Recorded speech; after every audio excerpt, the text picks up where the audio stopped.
ไปซุ้มค่ะสวัสดีค่ะตอนนี้เราก็มาถวายกับข้าวแล้วก็ข้าวนะคะสำหรับพระสงฆ์200 รูปค่ะมาแล้วก็เต็มมาลองซ้อมค่ะว่าเจ้าเขาจ้ามาหมอก2 ปากค่ะลูกติ๊กย่องหลงมากค่ะเนาะมาแล้วเข้ามาไปด้วยเปิดกันมาไปลองซ้อมนำเต้นค่ะนี่เยอะมากด้านหลังเห็นไหมคะทุกคน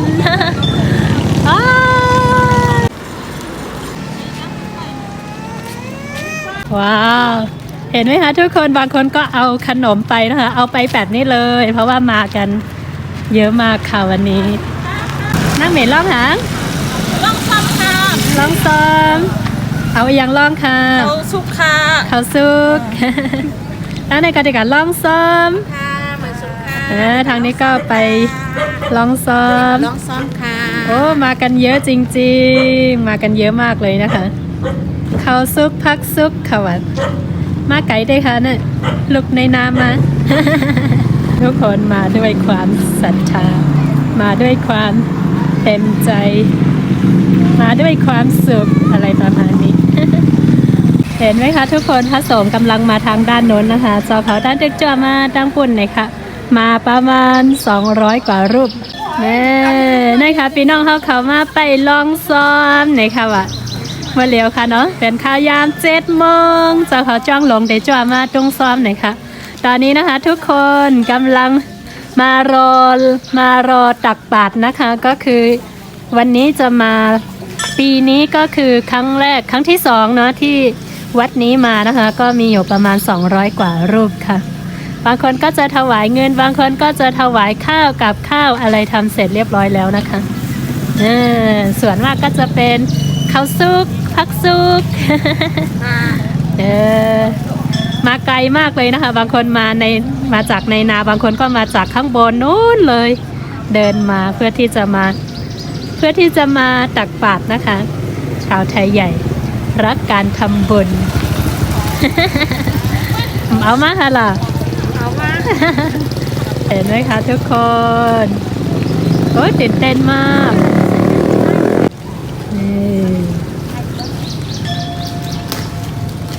ตอนนี้แดดอุ่นๆช่วงฤดูหนาวทุกคนก็เลยต้องใส่เสื้อกันหนาวแบบนี้ค่ะเป็นข้าวกัดค่ะบางคนก็เอากับข้าวมานะคะน่าอร่อยทั้งนั้นส่วนโมก็ทำอันนี้มาวันนี้ ว้าวกับข้าวน่าอร่อยทั้งนั้นเลยค่ะมีแคบหมูมีอะไรต่างๆส่วนมากก็จะเป็นข้าวสุกค่ะบัวชมพูก็มาด้วยคุณแม่ก็มานะคะเนี่ยผ้าหางมาล้อมอาจอถั่วพุกยอนี่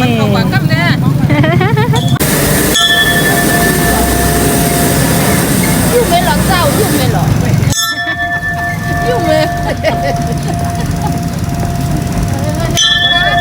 นี่มาลองซ้อมมาตักบาตรมาเฮ็ดการลิกุโซอ่ะเมื่อไหร่มาดังเหนือปุ่นค่ะเนาะลูกดังเหนือปุ่นมานำเจ้าอาวาสนำมาเลยนะคะเจ้าฉาเป็นก็ออนโหมาค่ะก็จะเป็นเจ้าอาวาสวัดย่องหลงนะคะทุกคนเยอะจริงๆเยอะมาก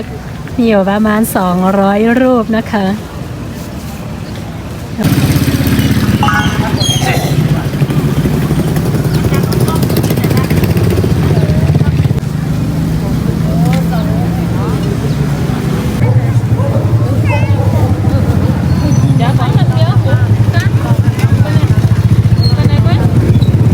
ยังมาเรื่อยๆค่ะ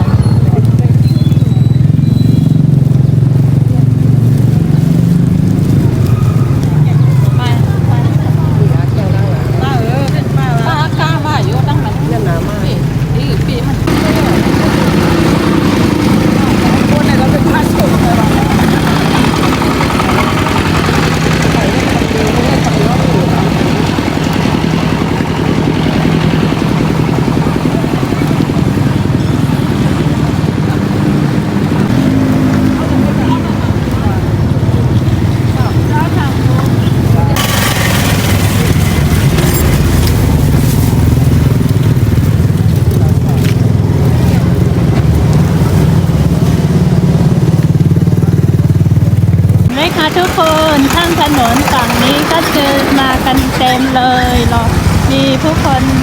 ชาวเมืองน้ำรันนะคะรอตักบาตรกันทั้งเมืองเลยนะคะ เนื่องจากว่าวัดนี้นะคะก็จะมาปีละครั้ง2 ครั้ง 3 ครั้งเท่านั้นเองค่ะนอกจากนั้นก็จะมีวัดหัวเมืองมาทุกวันนะคะ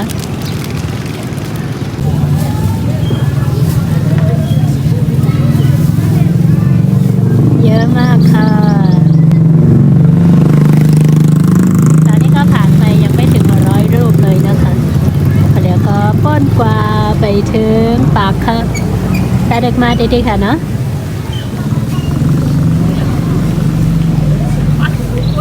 นี่ก็สำนักเนรน้อยเรียงจากใหญ่ไปเล็กๆๆๆแบบนี้ค่ะหลายป้าค่ะเจ้าปากไปค่ะ 2 ปากไปโอ้สามเณรบอกว่ามีอยู่ประมาณ200 กว่ารูปนะคะโอเคค่ะ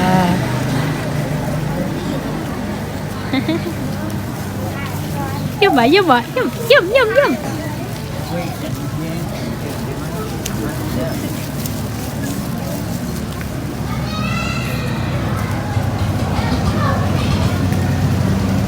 ะมากทุกคน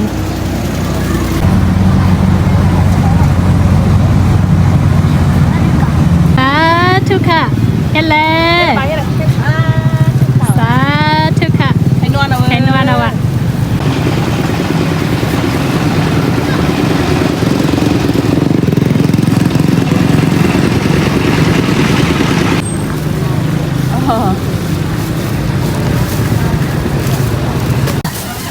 อายุน้อยสุดน่าจะประมาณ7 ขวบค่ะทุกท่านค่ะอาซักเลขแค่เพิ่นหลายขวบเจ้า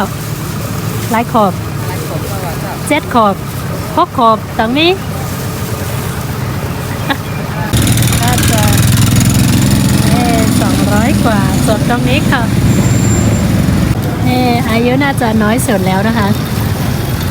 จะอาซักหลายๆขวบ6 ขวบ7 ขวบอายุน้อยสุดน่าจะ7 ขวบค่ะโอ้มีอีกรูปหนึ่งโอ้ย น่าเอ็นดูมากเจ้าสางอาซักหลายๆขวบหลายๆขวบเจ้าฮะ7 ขวบเจ้าสางหลายๆขวบ9 ขวบ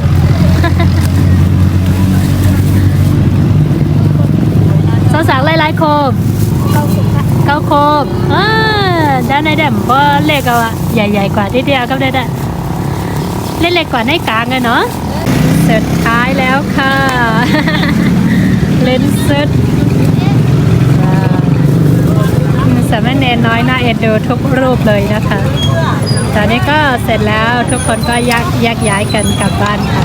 ก้ามค่ะเดี๋ยวยองว่าจอยนั่งของก้ามเลยเดี๋ยวยองว่าจอยเลยนั่งของตอนนี้ก็แยกย้ายกันไปค่ะเสร็จแล้วนะคะกลับบ้านบางคนเดินมาไกลมากทุกคนมันก็ไปมากไกลด้วยค่ะเนาะตอนนี้กลับบ้านแล้วค่ะ